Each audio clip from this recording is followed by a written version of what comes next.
and welcome to another booktube video from me, Lauren, from Lauren and the Books. I hope you're all doing very, very well. That's me itching my knee. Today's video is a book haul of the books that I got for Christmas. So very, very exciting. Heavy on the cookbook it is here. Oh, I can't even turn around on the table. Heavy on the cookbook, got quite a few cookbooks, amongst other things. So yeah, I thought I'd show you, after I've itched that knee again. That's a loud itch, isn't it? What I got for Christmas. Now, the first thing is a Christmas present I bought to myself. I bought this in Sainsbury's when I was doing, when David and I went there to see if I could get anything exciting in the Habitat sale. I couldn't, everything had gone. And this is a book, I've bought these before for Christmas presents, but never treated myself to one. And just based on, well, let me tell you what it is. This is the Almanac, and it's a seasonal guide to 2022. This is by Leanders, and yeah, one of these comes out every year, and it's all to do with sort of the seasons and what's in season, and you read it a month, like you read it month by month. And as I enjoyed the Christmas Chronicles so much, and reading that a little bit by a little bit, and sort of like seeing what's going on outside and etc., I thought I would get myself one of these because I've always wanted one, and as I said, bought them for Christmas presents before. The illustrations and everything throughout are much like this front cover here, and yeah, it's just lovely. It's just filled with stuff about what the sky is going to be doing, the star that you might be able to see, January tide timetable, what the moons look like, and I just feel like it'll be very nice to get sort of connected. Oh look, nature, the bird of the month is the robin. But yeah, I'm very much looking forward to reading it, and in fact I should have read this in the bath today actually, that would have been even nicer. Right, let's move on to, I sort of put them in a bit of order, so the next few books are they're the non-fiction books, but actually weirdly, both, sorry, they're the fiction books, but both the fiction books I received are also illustrated or sort of graphic novels. So this is Snow Glass Apples by Neil Gaiman and Colleen Doran. David's mum bought this for me. I've read a few Neil Gaimans in the past, but not anything that sort of stuck to the front of my mind. But I really love Starlight. Oh, I've just turned to a really, really intensive, look at this, biting a wrist.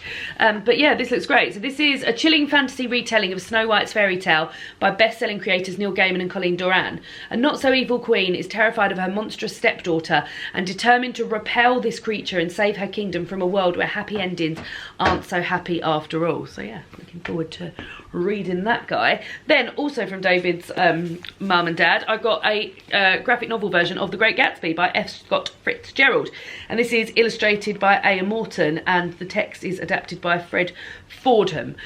So yeah, I like a sort of graphic retelling of a sort of book that I've enjoyed in the past. Haven't read The Great Gatsby for many, many years, but looking forward to sort of revisiting it. I bought for my sister a graphic novel retelling of The Handmaid's Tale, and that was very exciting and interesting to sort of see it from another just another medium really, and that's how I feel about this. And the illustrations and the artwork look amazing. The colour palette, bless you David, the colour palette looks great. So yeah, very much looking forward to getting to that.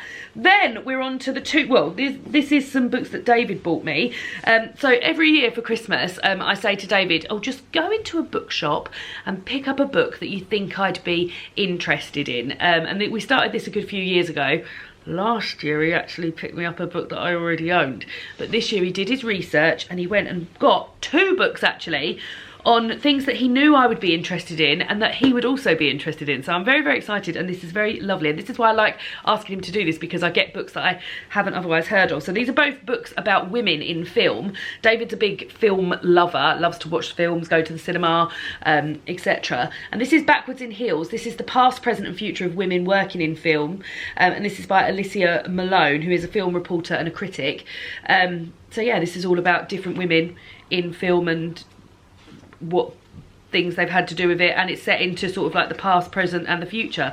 But yeah, very much looking forward to getting to that. And then also I've got Renegade Women in Film and TV, and this is by Elizabeth Weitzman, and the illustrations are by Austin Clare Clements. And this is one of these books, there's quite a few of these guys out, where you have like an illustration of a beautiful illustration of somebody, and then the text about them. I've got a few here. I've got one about women in science, women in space. I've bought one for my friend before about women in sport, and this is Renegade Women in Film and TV. So yeah, I had a flick through here. The majority of people I've never heard of, which is really enjoyable because it means I get to learn a lot more. So this one here is Thelma Schoonmaker. She was an editor and won 3 Oscars, had 4 additional nominations and 1 Emmy nomination. And yeah, all about there. So there we go. Oh, and remember those 75 Oscars? Well, she accounts alone for nearly 10% of them, with 3 wins out of 7 nominations. Amazing. So there we go. Very good, David. Well done. And then Minnie bought me, which I think David might have had something to do. Unless, did Minnie pick this herself, David? Yes, she did. She picked this herself. So this is Taste, My Life Through Food by Stanley Tucci. Stanley Tucci is an actor. He's in Devil Wears Prada, amongst other things. And he has a very, he's written cookbooks in the past and has a very loving relationship with food. And as I said, he's written cookbooks in the past. He's from an Italian background.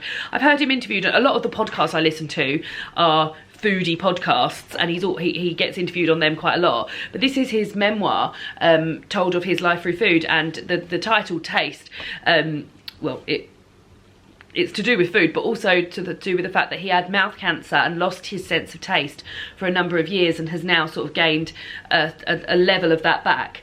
But yeah, it sounds like I've loved hearing him be interviewed and talked about this. As I said, a lot of the podcasts I listen to have had him on recently, so I'm really looking forward to doing that, to reading this. And yeah, I just love sort of like, it's become a real thing, like non-fiction and memoirs told through food. So very much excited about that. Then another non-fiction book about food, and that's Scoff by Pen Vogler. And this is a history of food and class in Britain. So this is something else I love, non-fiction, which is talking about another like subject but has food involved in it. So here we're talking about class in relation to food. It says here, excuse me, in this fascinating social history of food in Britain, Pen Vogler examines the origins of our eating habits and reveals how they are loaded with centuries of class prejudice.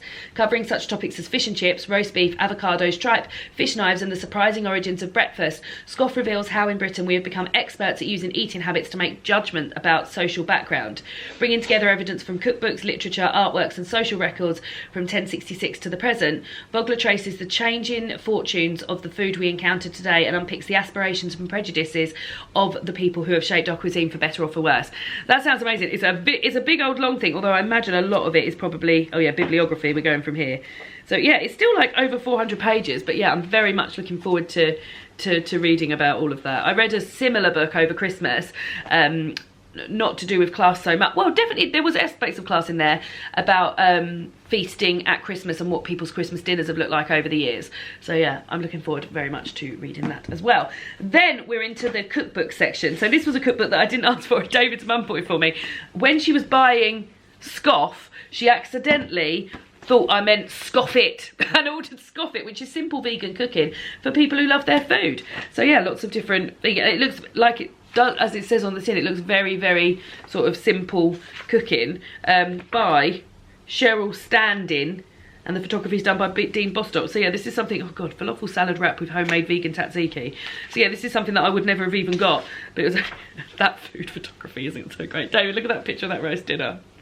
David, look at this picture of this roast dinner. Look at this picture of this pale roast dinner. Oh, lovely. So yeah, that was one that I that Cheryl gave to me, written by Cheryl and gifted to me by Cheryl. Now the rest are cookbooks that I'm very, very excited about. Otolani Test Kitchen, and this is Otolani's book. Now, this book does have meat in it, but the majority of it is not meat. And I always felt a bit nervous about Otolani. I had one of his books before, a simple book. I think it was called Simple, yeah. And each of the letters stood for a different like thing, so like store cupboard, in a jiffy or whatever.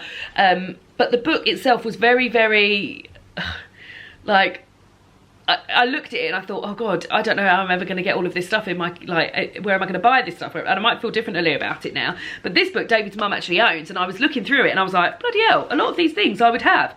And delighted to see that also I would cook a lot of this, because a lot of it is, oh god, mac and cheese with za'atar pesto.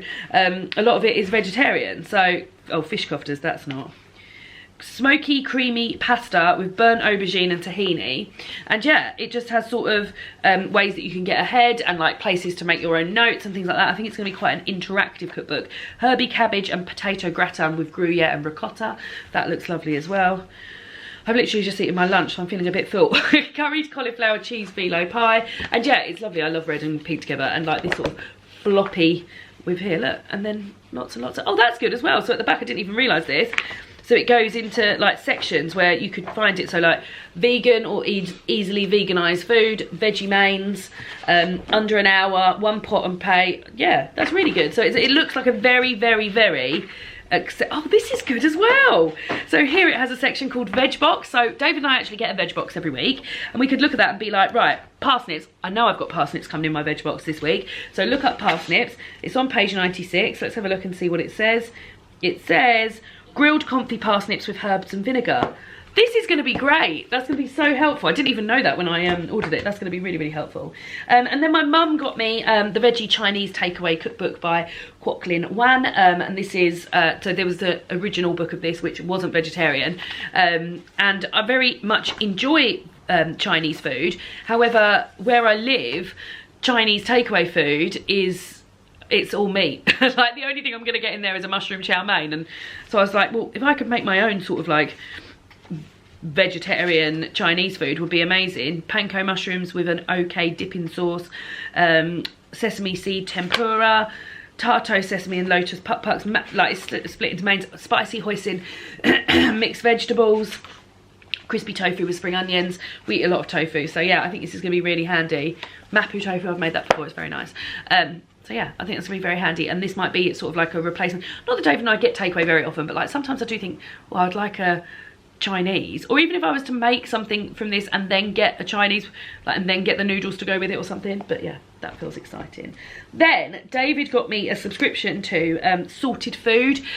You might have heard us talk about Sorted Food before. It's a YouTube channel, I'll link them down below, and it's run by 4 lads from, I think they're friends from university. 3 of them are normals and 1 of them is a chef, and they've got this YouTube channel that I've been watching for many, many years. I find it super accessible, entertaining, food challenges, reviews of gadgets, gift ideas, recipes, food battles, things like that, and I just find it a really great channel. And I know I do because I even watch the meat videos, like the videos where they're cooking meat and there's not a vegetarian option. So I think, well, I must be enjoying it. But anyway, of recent, well, the past few years, they've done something called the Sorted Club, which David got me a subscription to for Christmas. So with the Sorted Club, you get a subscription to their meal packs app, which works a little bit like Gousto or HelloFresh or something like that, except you don't get sent the food.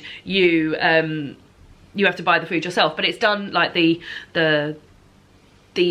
shopping list is done in a way where you won't have any waste, and it encourages you to buy single items and go and shop local and like zero waste and zero impact and things like that. So David got me that, and I'm looking forward to starting that. We actually got my membership started today, and we're going to start cooking from it next week. But with it, you get a lovely Sorted Food apron, which I was wearing yesterday when I cooked dinner, and you also get one of their books, which aren't out like in shops, you can't buy, you can get them from their website, and this is called To The Beat, and this one, so they have lots of different cookbooks of all sorts, but David picked this one because this has sort of like recipes and then playlists that you can cook along to, which I think is a really nice idea. Why did you go for this one, David? Sorry? Why did you opt for this cookbook out of the I just picked one at random, if I'm honest. Did you really? The only one I did, well, because you can't. There's one called Desserts, and I knew you wouldn't. I wouldn't like that one. But so like, you can't look at the books. Oh. You just have to pick one. Oh, you okay. can't look at the details. Well, this was quite a good pick because you know it's like it's got recipes and then cook and then playlists to cook to. Yeah, that's what I thought. Like musical there is a lot of meat in here, but I can also obviously work my way through not doing that. Not cooking meat. I'm just having a look to see if I can find anything that hasn't got meat in it.